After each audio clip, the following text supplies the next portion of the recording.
click the Create New Feed button. For this example, select Google Sheet Connection, confirm Yes to proceed.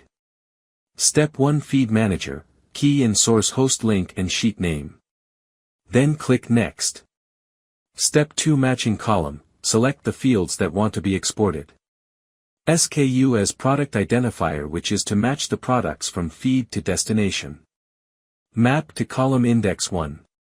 Click Add More field, then choose quantity and map it as column index 2. Repeat this for price, map it as column index 3. Once everything is mapped, click Next. Step 3 Filter, optional if no filters are needed, click Next to continue. Step 4, Advanced Settings, there are no any settings required, just finish.